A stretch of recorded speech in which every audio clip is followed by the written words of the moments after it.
Alright guys, welcome back to another YouTube video. Similar to what we did with like all the professional fighters inside the mind of the fighter, but today we got someone special. Introduce yourself, who are you? The Anatolian Wolf, Mikhail Tamas. If you guys don't know, you will know. He's the future. And we got his dad here. Do you mind introducing yourself too, please? My name is Tamas, and I'm Mikhail's father. And we do everything together. So we do training and travel, everything. Beautiful. Now I'm gonna ask you guys a few questions. Yeah. I got questions for you and I got questions for you. Okay? If you get stuck, you can ask it back. Don't stress. Okay? How old were you when you first started BJJ or boxing? 7 years old. And how old are you now? Just turned 12. Just turned 12? Awesome. And what inspired you to start boxing or martial arts for that matter? When I saw Habib and Conor McGregor fight, it got me motivated. How long ago was that? I think 2019. 19? So 2018, October 2018, the McGregor Habib fight. That's a week later he started his journey. So he started when he was 6, did you say? He would have been about 8, I reckon. So he's 12 now. So 2018 October he started. MashaAllah, for only that short time he's done so much. Yeah, about 4 and a bit years. That's crazy. Now I gotta ask, have you ever done any martial arts? None at all. Actually, yes. A bit of kickboxing with Jamalabian when I was younger. Okay. Yeah. So how'd you, besides him seeing that, how'd you introduce him and start his journey with that, what martial arts was, or jiu-jitsu for that matter, if you were a kickboxer? Well, as a father, I always wanted to play soccer. He never knew. Classic Turkish father. I've never told him I'd done kickboxing. As I said, we were sitting down watching the Habib McGregor fight, and he goes, "Dad, I want to start. I want to fight." So a week later, we started, and this is where we are today. Beautiful, beautiful. Now, you said you wanted to play soccer, yeah? Did you play soccer? Did you do any other sports before martial arts? Yeah, soccer. Just soccer? What position did you play? I think defense or offense. Did you really enjoy it? A little bit. Nah? So it was easy for you to be like, nah, Dad, I don't want to play soccer anymore. You want to do martial arts? Good on you, good on you. Now, how many hours of training do you do per week? A week? If you had to say. Good, okay. Good seeing you. About 3 hours and a half. Every day? Yeah. How many hours a week? 7 days a week? We train 6 days. Sundays are off days. And he trains about 3 hours a day.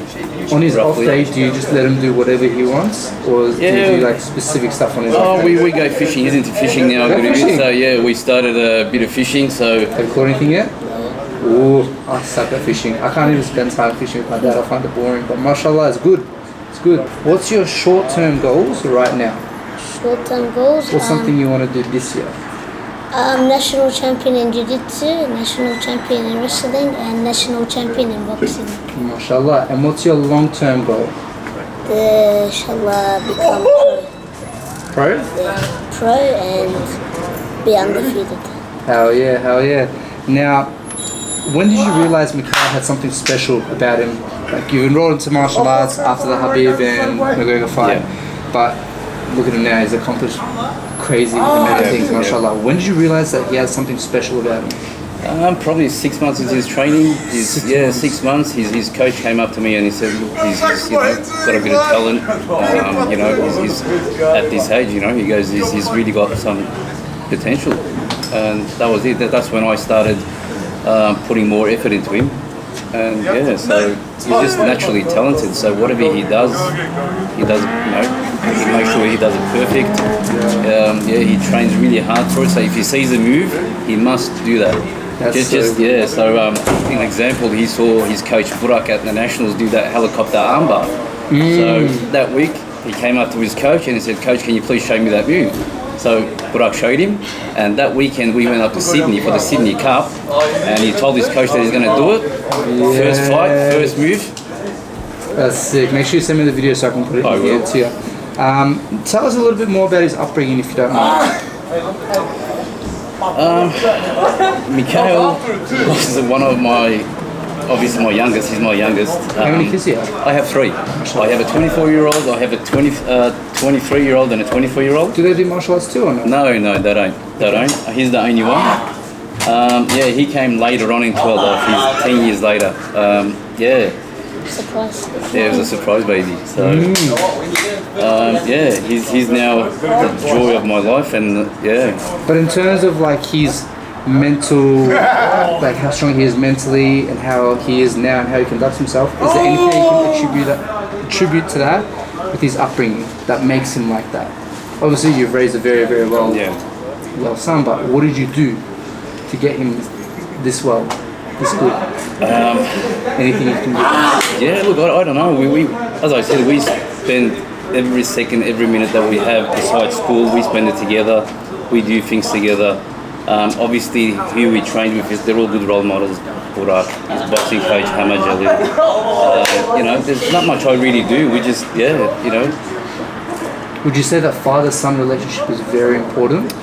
I think so, yes, definitely. Like, when you compare, obviously comparing, it's not too good, but it's good sometimes. But when you compare yourself to other parents that are in a similar position to you, rolling their kids into jiu-jitsu and whatnot, what do you see is different to you and Mikael as opposed to all the other parents?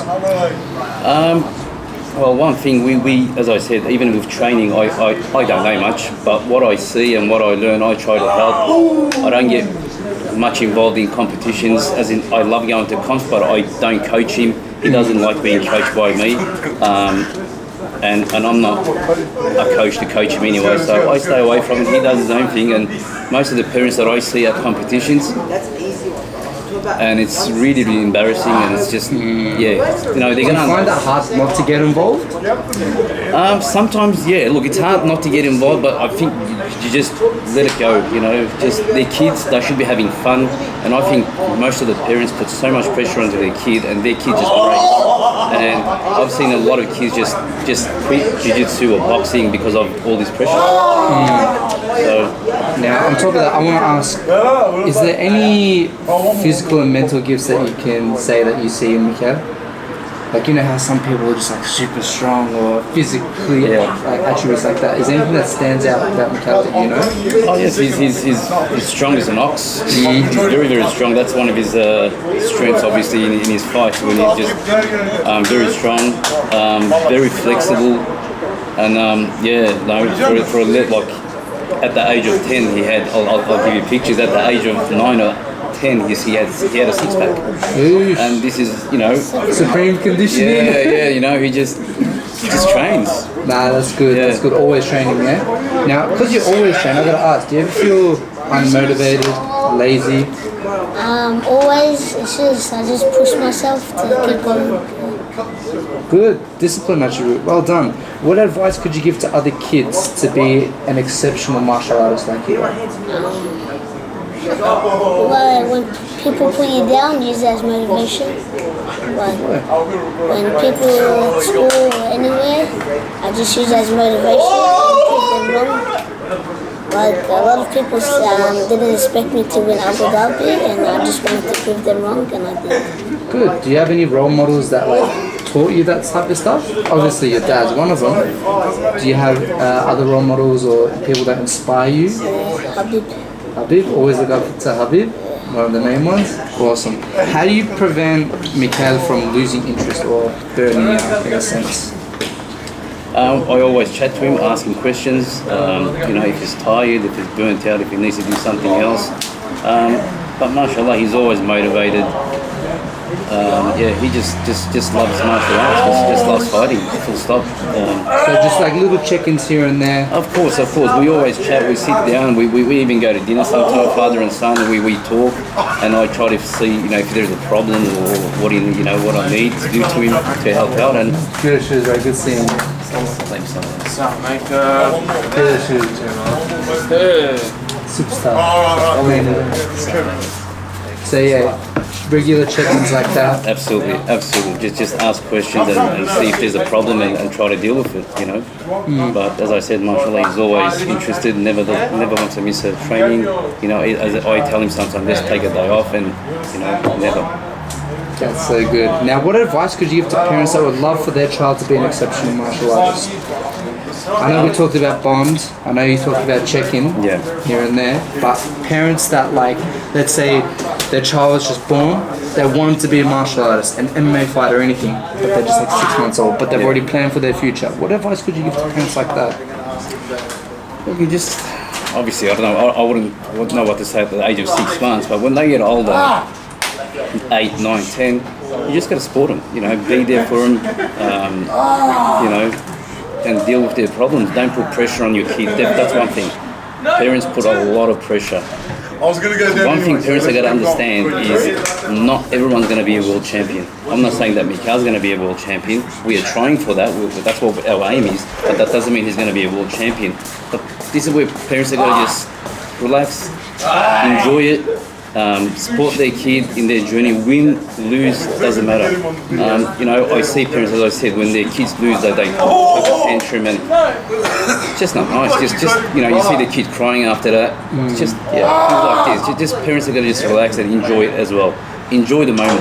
You know, just enjoy the moment. Win, lose, enjoy it. Yeah. Now, Michaela, is there any other activities that you enjoy outside of training, outside of martial arts? Now, we know we just talked about fishing. Is there any other activities that you enjoy?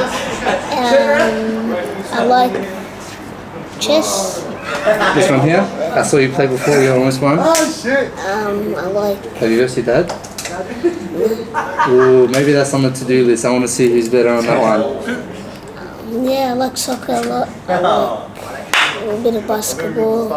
Yeah, a bit of everything. Awesome. Now, because you've trained so much and you've learned so much, you know, you're very, very good, mashallah. Have you ever had to use any of your training that you've learned outside of the gym, let's say self-defense? Bullying in school, for example. Has there ever been an instance like that where you had to use it? Maybe once. Do you mind explaining that story? At the camp, he just came, mocking me, swearing at me, told me to stop and a lot.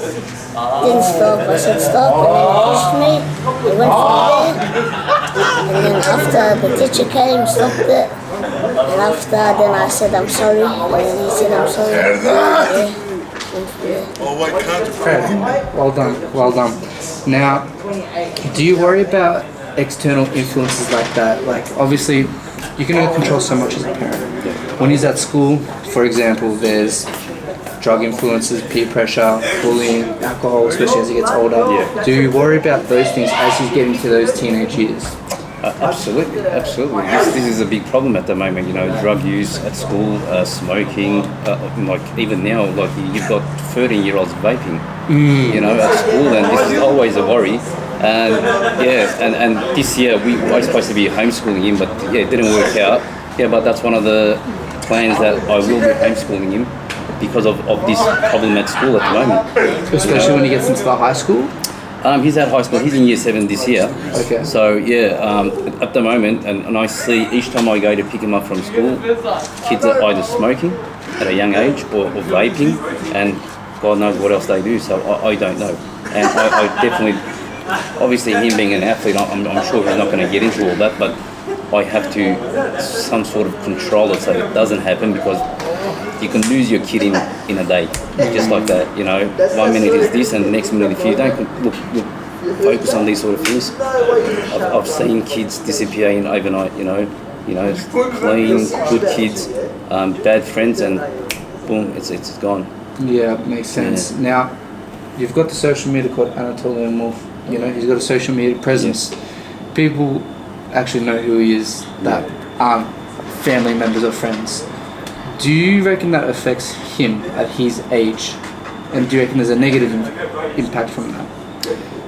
Having that social media presence for a kid his age? I haven't seen any negative thing on him. He actually enjoys the social media. He actually likes... Who controls it? He's on it as well, but during the messages and all that, looking at the messages, it's always me, because you do get weird messages sometimes, so he's not actually allowed to look at messages. But he enjoys the attention on it. He loves, you know, all that sort of stuff. So always tell me to put videos up of his fights and all that, and yeah, so he loves the attention. He just Do you reckon like there was a bit of doubt going into it when you were going to create the social media account? because of those little factors? Maybe, you know, look, we started off as small and we didn't make much of it. Then obviously the sponsorships got involved and we had to concentrate more on the Instagram page and social media. And we just got out of hand and we're here now. So he's got about 3,500 followers at the moment. You know, You've got more than me and half the gym combined. So 3,500 followers. So he's sponsored by 8 companies or 9 companies at the moment. So I corrected 14. Okay. There's a few there. So and look, our plan is to go to Abu Dhabi again this year. And when's that? Don't mind me asking? That's in November. And he's going to Singapore in June the 3rd. He's invited for a super fight there. Oh, is it booked? Like 100%? Yeah, booked. It's a world champion versus a world champion. We'll see what happens. It's from Kazakhstan. Ooh, wrestler then, probably. So he's won the world as well. So so world champion versus world champion. So we'll see. So guys, as you can see, there's 2 big things coming up for Mikhail. Support him on his journey. I hope you got a little bit of an insight, A, if you're a parent, and B, if you're a young individual to his age, or if you're a coach at a gym and you're coaching your students. I hope you got some takeaways from today's episode. Just be sure to support them. He's an actual superstar and he's a very great role model and a good father. Raised a very, very well son. And just keep up the great work, guys. Very, very inspiring. And I hope a lot more great things come to you, inshallah. Thank you. That's it. Chill.